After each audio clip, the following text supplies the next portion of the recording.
Hey everybody, I'm Scotty J. You are watching Rock Titan Music Television. Got a great guest with us right now. I'm very excited to introduce him. He actually is one of the people that Robert M. Knight discovered as a guitarist. But he's not only a phenomenal guitarist, he's also got some pretty good vocal chops as well. But he was inducted into the Brotherhood of the Guitar. So I can't wait to talk to this guy. He sounds like a lot of the legends that you all have been loving over the years. Everyone, I introduce Austin Morgan from the Austin Mo Xperience. Austin, what's going on, man? Just hanging out. Yeah, just hanging out. Yeah, it's funny because we were talking a little bit ago, and you're over there in California. We're over here in Eastern Pennsylvania. And I'm thinking it's cold out here. It's freezing. But you're out in California. It can't possibly be cold. But that's how ignorant I am when it comes to geography, because you're actually up in the Sacramento region. You're not down there in LA. No. Yeah. It's not terrible. Yeah. It's like I think the coldest it's been this week is 70-ish. You still got the fireplace going in the background, man. I love it.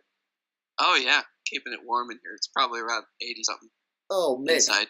So the Austin Mo Xperience. How long ago did this start, Austin?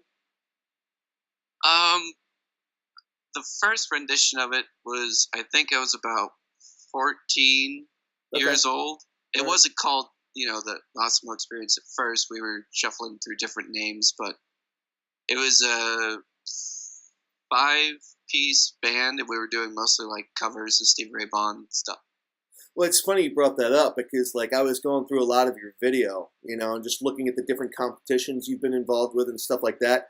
Man, you really do have a Stevie Ray Vaughan vibe, And I realize that's lofty. That's a lofty comparison, Not, but was he a huge influence for you? Oh, definitely. My dad used to wake me up to Stevie Ray Vaughan. I think it was his greatest hits album when I wouldn't get out of bed for school when I was in elementary. Yeah.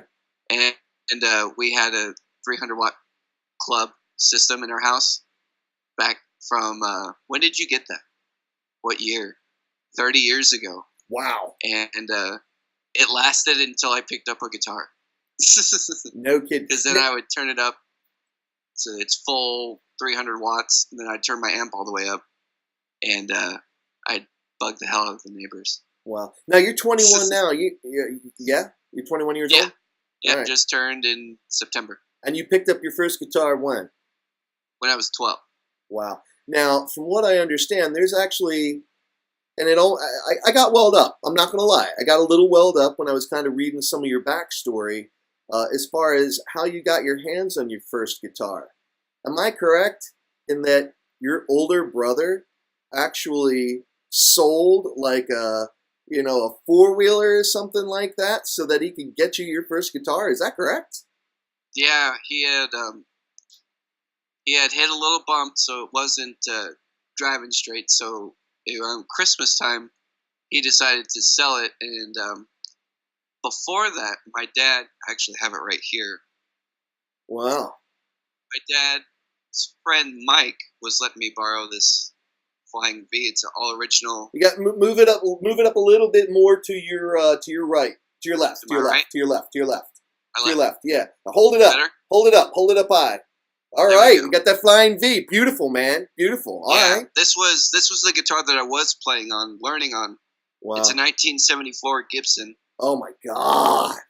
And as Joe Bonamassa says, that is the guitar to have. Granted, the neck pickup's been replaced with a coil tap. But back to the story, I had been playing this guitar for about 6 months, and the original owner wanted it back. What? So my brother sold the ATV and bought me my first Epiphone Les Paul, which I still have. It's in my room back there. And then the birthday of that year, we swapped out the pickups for some custom Angus Young style humbuckers. Ah, nice. Dude, that's amazing. I mean, you talk about the support like from your brother, and obviously, I've already talked to your father, so having Yeah. that kind of support system around you that have encouraged you and really just been behind you all the way. How special is that for you? Oh, it's incredible to have my family really support me, and I have a younger sister, and she supports me too. Her and her friends don't come over that much because I'm always practicing super loud. But Right. Well, Big Brother, it's a man, real Big Brother blessing. rock star, man. That's got to be pretty cool. She's like, Yeah, come on over, you got to come watch my brother rock out, man. It's pretty cool. yeah. Seriously, but so you were just talking about the Gibson that you've been playing, then you got the Epiphone Les Paul in the back. But Uh, you're sponsored by Ernie Ball, are you not? uh, Originally, when I got inducted into the Brotherhood of Guitar, it was with Fender, and I Okay, was the all right, last Fender kid to be inducted. no kidding. And at that time, I still have, um, a Stevie Ray Vaughan #1 clone, which a fan gifted to me about 2 or 3 years ago. Wow. And then I have my first amp that my dad bought me uh, when I was playing the Flying V before I got my Les Paul. It's an all original 1975 Music Man half stack.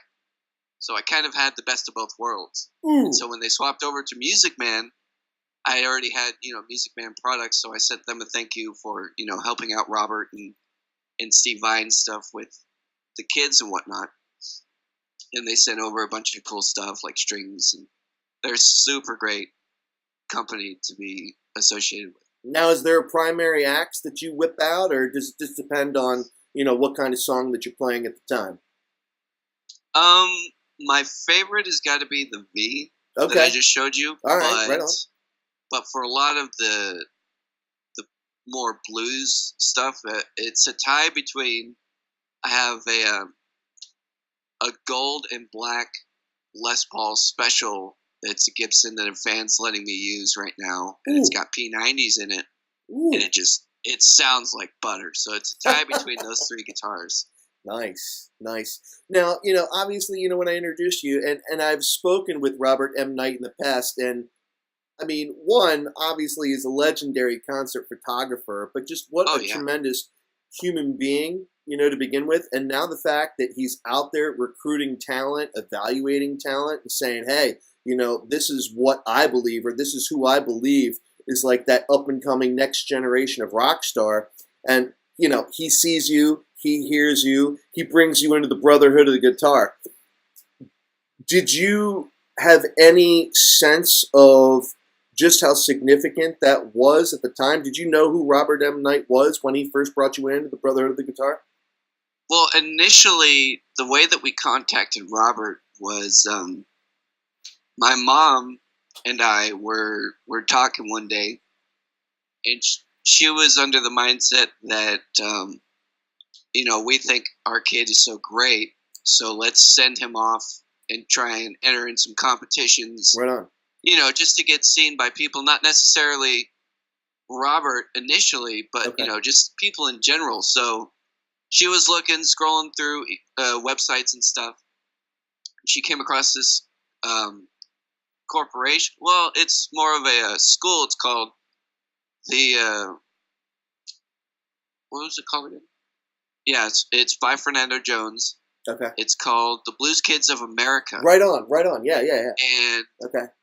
they had just had a camp in L.A. They call it camps. It's blues camps. It's a 5-day little school, and it's a jam session kind of thing. All right. So Very their cool. next one was in London, England. So at the time, we were kind of crunched for money, so we were kind of looking for a sponsor. And Robert Knight, through just happenstance, had popped up on my mom's screen, one of his photos, and so she contacted him to try and help us out to get flights and whatnot. And he said, we don't necessarily do that, but the Brotherhood of the Guitar has done that before in the past with kids X, Y, and Z, like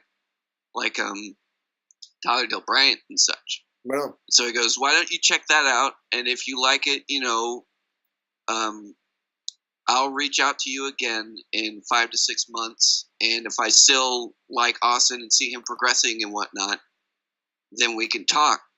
And so that was our last conversation. At that time, 6 to 8 months passed, and I was in high school getting kicked out of class. Okay, stop, Austin, stop. Stevie Ray Vaughan. Yeah, you gotta stop, because man, you're just segueing into something that I really wanted to talk to you about. Because sorry. man, that's awesome. It's perfect. Because I've seen you play, I've heard you play, not in person, but I've seen your videos, and I heard that you had gotten kicked out of a music class because you couldn't read music. I'm just what? Who cares, man? This kid rocks. So now, that I have totally cut you off, tell me that story of how you got kicked out of class. What is that all about, man? How does Austin Moe get kicked out of class? That was the first time I got kicked out of class. This occasion that I was talking about was the second time, but in 2 different years of high school. But it was my freshman year, going with your story that you brought up, and I was in the advanced guitar class because I was sitting at the blues jams in the area for about 3 years, and I could do the normal shuffle and solo decently. So I was like, well, beginner guitar class, I don't need it because I know my way around the neck, kind of. So I went into advanced guitar class, and the teacher, first day, he's like, Austin, you're a freshman. And I was like, yeah, good. Yeah, I'm a freshman. What's up? He's like, why are you in my class? And this guy was not the best teacher. I'm not going to name his name because that's just, it's all good. Bad PR. But, right on. And he goes, so you think you can be in my class just because you can play guitar? And I'm like, kinda. That's the reason for a guitar class, right? And I was there to expand my knowledge, not necessarily learn how to read music and whatnot. Sure. But and one day, it was like the second week of my freshman year in this guitar class, advanced guitar class, and I wasn't learning anything that he was teaching, and I had taught myself just thinking of the song because I was the only one with an electric guitar in the whole class. He wouldn't let me bring my amp to try and learn because everyone else had acoustics. Okay. And I didn't at the time. Right. So I'm sitting there and I'm just plucking away. And the seniors in that class were real supportive. They're super cool guys. They're like, hey, man, I'll just teach you the music. Just forget about the teacher. He can be a moron sometimes and be mean. And nice I was like, no, yeah. I'm going to be fine. And so I'm sitting there and I just taught myself Superstition, the lick on the piano, but I was on guitar, just thinking about it. And then he calls everybody up for the test, and he goes, hey, Austin. It's like, yeah. He goes, can you read this music yet?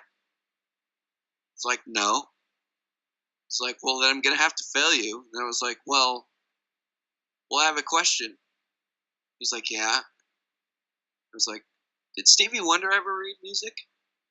Oh no! Yeah, and then I got kicked out of class. Oh, dude. Yeah, that's like, get out of here, man. Oh my God. You really said that to him? Oh yeah, yep. Oh, dude. And then a few years later, going back to meeting with Robert and stuff. That is so funny, Austin. Oh my God, that's epic, man. All right, so Robert, you meet Robert. He hadn't gotten that response before. I could tell by his face. Yeah. Oh my God, I wish I could have seen that, man. It was fun. Oh man. All right. So after that, after that, the rest is history. The rest is all history. But you went over to London after that, yeah? About a few years later, yeah. Okay. This is, as I said before, we were looking for somebody to sponsor us to go. Right. And we had talked to Robert, and he said, check out the Brotherhood. So we did, and then we hadn't asked him again because we don't want to, overstay our welcome. Sure. We don't want to bug the guy. We had looked him up, and we're like, oh my God, how did we find this number? We found his personal contact information. Well, my mom did. She's like the FBI when it comes to that stuff. Yeah. And so fast forward to the second time that I get kicked out of school is I'm in video editing class, and the teacher had blocked off YouTube, or at least he thought he did. And so we were supposed to be studying. So I was listening to Stevie Ray Vaughan and like Buddy Guy and stuff in my headphones because that's how I study. And nobody else could use the internet. So he pulls me out, calls me out in the class, gives me the riot act, and kicks me out. And as I'm walking to the principal's office, Robert Knight texted me on Facebook, and he said, "Hey, congratulations, you're now in the Brotherhood of the Guitar." And so it went from a bad day to one of the best days that I've ever had. Well, I think that's like a prerequisite to being a rock star these days. You know, Yeah. It's like you either got to drop out of school or you got to get kicked out of class, something like that. You know, I mean, all you guys got to have that epic story. And oh, yeah. clearly you do. You know, so now all these years progress, all right? And obviously everyone that's seen you, everyone that's heard you, know that, you know, you are quite proficient with the guitar. The Austin Moe Xperience. You know, I know that that's something that you've been, you know, really working on, getting going and things of that nature. You know, your vocals, I don't think that's given enough credit. When it comes to your songwriting, what are some of the inspirations that you kind of pull from? What would you accredit your actual music writing style and skills to? If I was to attribute it vocally, it depends on kind of who I'm listening to, more or less, like that week. Like, all right, one of the songs I was pulling more of like a Bad Company kind of, you know, Paul Rogers-ish. Oh man, vocally, yeah, we talked to Paul Rogers. That. Yes, sir, man, that's a good one. And like sometimes I'll try and think of, you know, how cool would it sound if we wrote something like, you know, like Black Sabbath or something did in their prime, or you know, something like. So it kind of depends, but majorly it's from what I grew up listening to, which is my dad would play Bon Scott's, you know, like his era of AC/DC all the time, raising me when I was a toddler. And my mom would play like Johnny Cash and Craig Morgan. So is music like a part of your family DNA? I mean, can you? Oh yeah, my dad's brother was actually in the world's one of the top rated Beatles tribute bands when he was my age, in his 20s, and they toured everywhere. Wow. And also on my dad's side, his either great grandma or his grandma was an opera singer, and on my mom's side, my grandpa's brother was a guitar player. So it's throughout this family tree. It seems like it skips a generation or two and then picks back up. Right on, man. So it's in the blood. Got the bug. It's in the blood. So what does the Austin Moe Xperience have going on right now? Are you guys like kind of touring?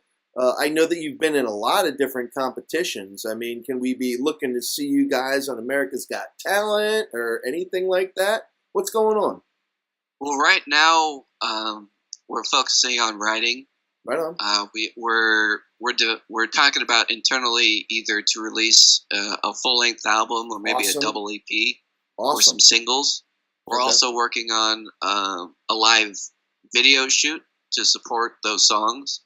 We're scouting out a venue about 2 hours away, and it looks like it's a pretty cool club. I think it holds about 1,000. Bret Michaels played there before. Very cool. To open it up, and a handful of other big names. Very cool. So that's what we got working on right now. Yeah, well, you guys are out there on the West Coast, man, and it's like, come on, dude, you got to show some love to the East Coast, because that's where we are right now. No, it'll happen. Yeah? Is there anything imminent that we can be looking forward to?